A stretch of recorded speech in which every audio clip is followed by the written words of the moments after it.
Hello everyone, this is Savita Acharya from Canara Engineering College.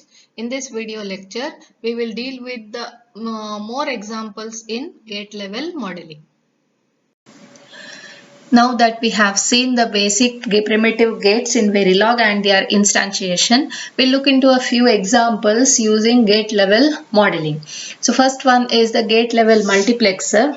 It's a 4:1 multiplexer. The block diagram of the 4:1 multiplexer is shown here.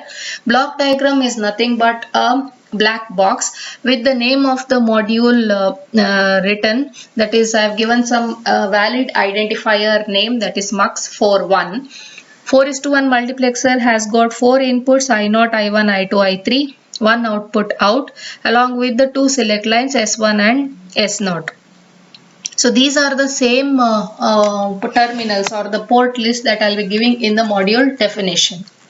The truth table of the 4:1 multiplexer is shown here. So based on the select lines values, one of the 4 inputs will be selected to the output. When S1, S0 is 0, 0, the first input, that is I0, will be transmitted to the output. Similarly, when S1, S0 is 0, 1, I1 is selected, 1, 0, I2 is selected, and when the select lines are 1, 1, the last input I3 will be transmitted to the output. Now based on this truth table, we can write the expression for the output of the multiplexer as, say, S1 bar, S0 bar and I0 will be the expression for while selecting I0, or S1 bar, S0, I1, or S1, S0 bar, I2, or S1 bar, S1, S0, I3. So it's a sum of products. So when you are going for gate level modeling, we need to have the detailed logic diagram. So from the expression that we have obtained here, we can write the logic diagram. So it's a sum of product expression. So there are 4 product terms. Hence we have 4 AND gates, and each product term is a 3 variable. So then we have 4 3 input AND gates, and we have a OR term.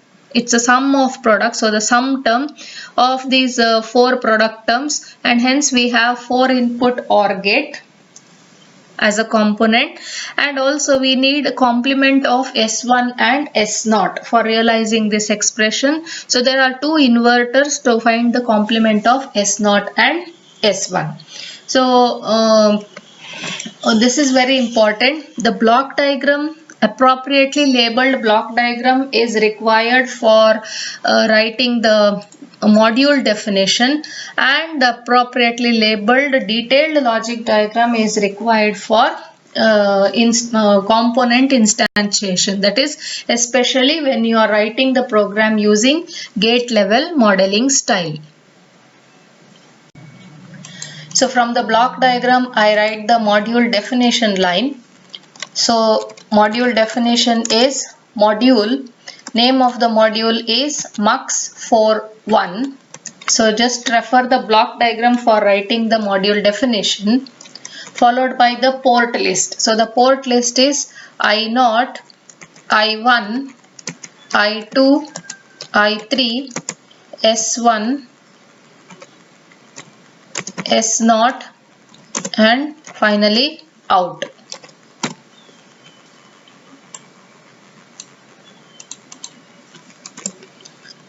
Declaration of the port list.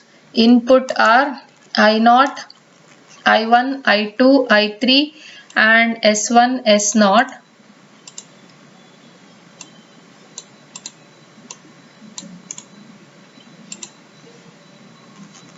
Okay, and output is out. Now this is the module definition line. Now for gate level modeling, as I've told you, we need the detailed logic diagram. Now look at the logic diagram and observe the intermediate signals that is there in the logic diagram. So we need to define these as well.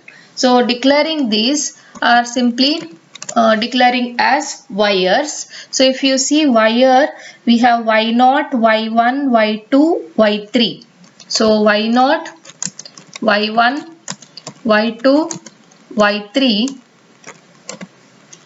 and in addition to that we have the output of the NOT gate here, S1N and S0N. I hope you can see this, S1N and S0N. So it is S1N and S0N. So these are the intermediate signals. Now gate instantiations.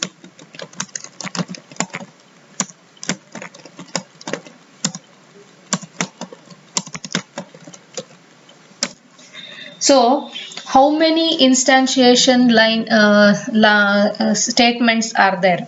So the number of instantiation statements is equal to the number of gates present in your logic diagram. Okay, so you can see in this detailed logic diagram there is this dotted line, dashed line. This dashed line indicates that whatever is shown is internal to the design. Okay, this internal is not reflected to the external environment. So block diagram is the one which is going to interact with the external environment, that is with other circuits. Okay, this dotted line is very only internal and known only to the module, inside the module. So these are the intermediate signals which we have written. So now first you can write the number of component instantiation lines are equal to the number of gates present. So there are 4 AND gates, 1 OR gate, 4 AND gates, 1 OR gate and 2 NOT gates. So it is 4 plus 1, 5 plus 2, 7 instantiation lines. So I will go one by one. So it is let me take the instantiation so of the 4 AND gates first. Okay, so AND gate, the primitive name is AND. Let me take so the instance label is given inside, it is A1. Now it's a 3 input AND gate. So first you need to write the output. So output of A1 is Y0 followed by inputs. So A1, input of A1 is, one is I0, second one is S1N and third one is S0N. If you see the logic diagram, so it is Y0, inputs are I0, S1N and S0N. Okay, so it is allowed to not write the instance label, but I prefer you write the instance label, because when you are instantiating the same type of gate multiple number of times, it is bound to be confused. So if we write the instance label, then things will be very clear and organized. So the second instantiation of AND gate, the instance label is A2. Here the output of A2, as you know, the first terminal should be the output. The output of A2 is Y1. So Y1 followed by the input of A2 is I1. The second input is S1N and the third input is S0. Okay. So I1, S1N and S0. That is S1 bar, S0, 0, 1. Okay. Now next one, the third AND gate is A3. The output of A3 is Y2. So it is Y2. Input of A3 is I2. Second input is S1 and third input is S0N. I2, S1, S0N. So that is 1, 0. Okay, S1, S0 bar. and the last AND gate is AND. The instance label is A4. The output of A4 is Y3, followed by the first input is I3, second input is S1, and third input is S0. I3, S1 and S0. Okay, so it is very simple here if you write the logic diagram appropriately. So you need to label each and every logic diagram, and you need to label them appropriately. Now next one, we will take the OR NOT gate. So NOT gate primitive is NOT. First I will take N1. This is N1, this is N2. Okay, so N1. The output of N1 is S1N. S1N, and input is S1. Okay. Similarly, the second NOT gate is N2. The output of N2 is S0N and input is S0. Now one more one more gate is available for instantiation, that is the OR gate. It's a 4 input OR gate. So here in the figure I have not drawn the I have not written the label for OR gate. Let me take it as O1.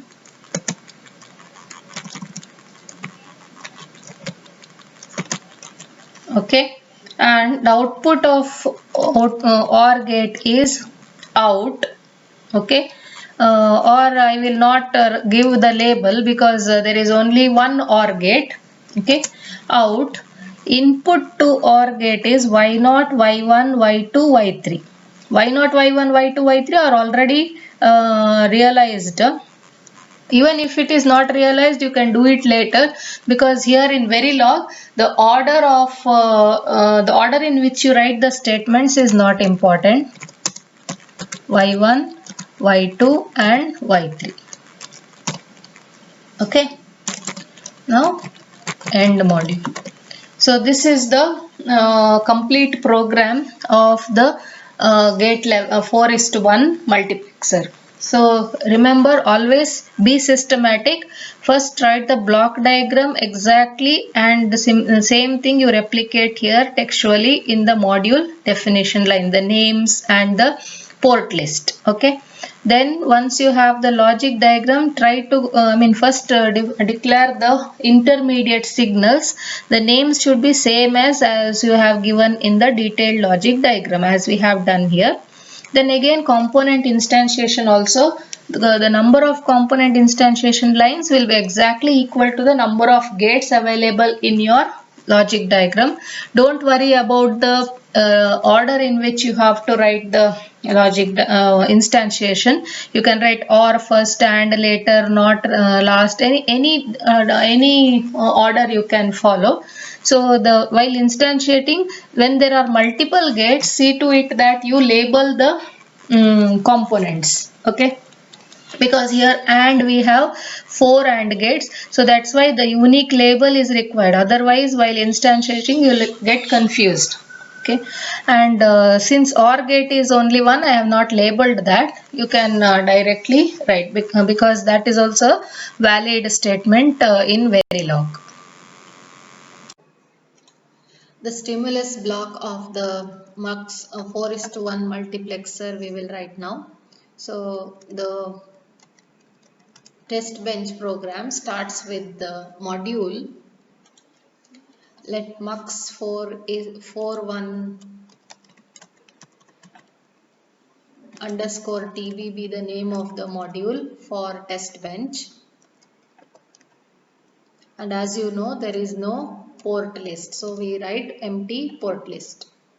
Now for the 4:1 multiplexer, we have 4 inputs and 1 output and 2 select lines. So 4 plus 2, 6 inputs. So I will declare them as register.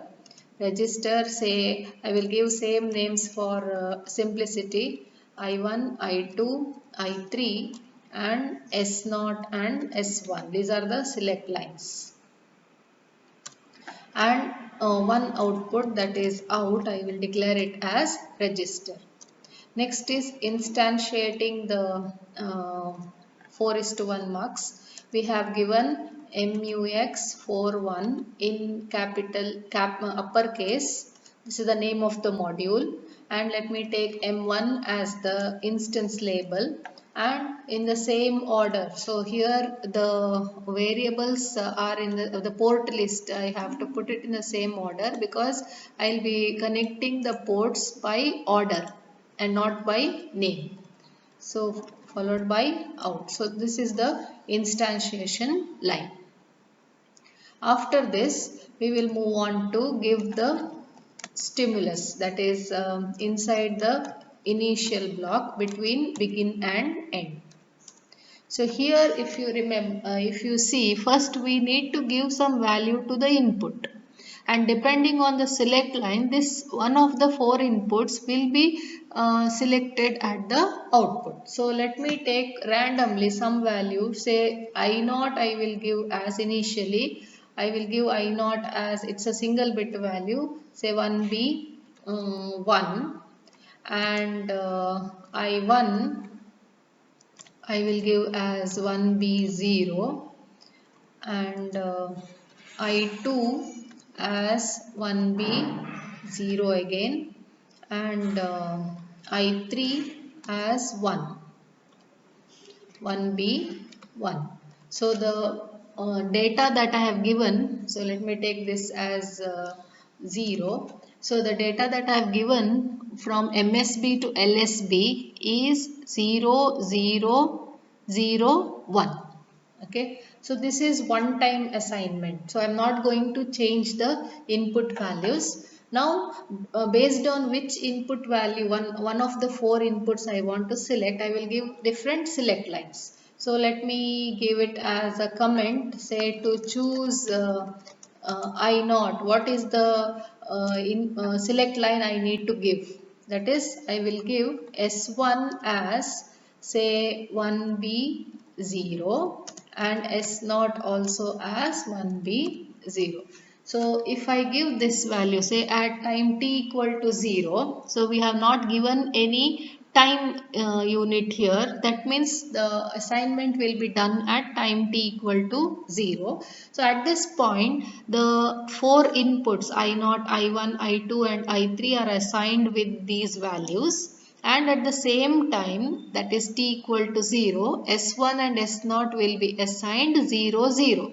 So based on our program, the I0 value at I0, that is 1, will be moved on to the output. That we will have to observe in the waveform. Now say now I want to choose I1. Okay, so for that let me give some time delay, because at time t equal to 0, I0 is being selected at the output. At say after hash 10, after 10 time units, I will give S1 as 1B0 and S0 as 1B1. So the select line that I have given is 0, 1. And for 0, 1 select line, the output I1 will be selected at the output. The input I1 will be selected at the output. Next, to choose I2, I will give again say hash 15, that is after 15 time units. I will give S1 as 1B1 and S0 as 1B0. So the select line that I have given here is 1, 0, and for 1, 0 the input I2 will be transmitted to the output, and to choose I3, I will give say again hash 10, S1 as 1B1 and S0 as 1B0. 1. So the value 1 1 will select I3 to the output. So the test bench here is slightly different from what we have seen earlier. So your test bench and applying the stimulus depends on the design that you are realizing. So here it's a 4:1 mux. So you understand that the 4:1 mux will have 4 inputs, and this input we are not changing. You can change as well, but for simplicity at one time I am doing one time assignment for the inputs initially. That is, when you don't give any time units, it will be considered as t equal to 0, and after that one by one I am giving all the 4 select lines, that is 0 0 0 1 1 0 and 1 1. So based on this, the appropriate inputs will be selected to the output. Look at the waveform of the 4:1 multiplexer. For your reference, let me recall from the test bench. I we have taken as I0, I1, I2 and I3. Note that this is the most significant bit and this is the least significant bit, and we have taken this as 0 0 0 1. So that is what is displayed here. That is, we have done one time assignment for the input I0 to I3. I0 I have given as 1, I1 0, I2 0 and I3 0, and this will remain in this state for throughout my run length.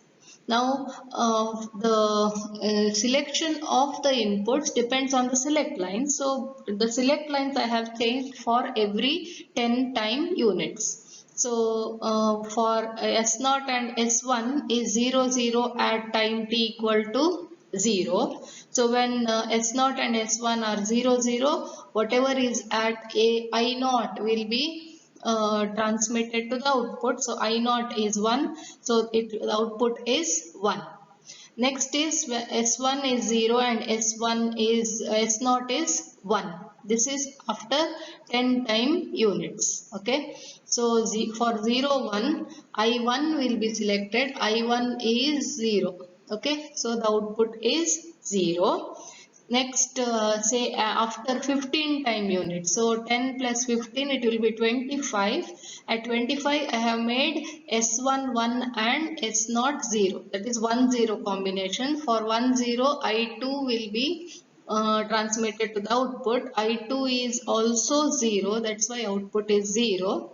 And next, after say 10 time units, that is at 35, we have at 35 we have S1 and S0 both at 1 1. So I3 is also 0. So 0 is transmitted to the output. Okay.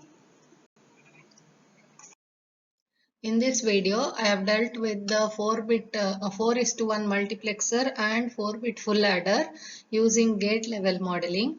In the coming video, we will look into various delay examples. Okay. Thank you.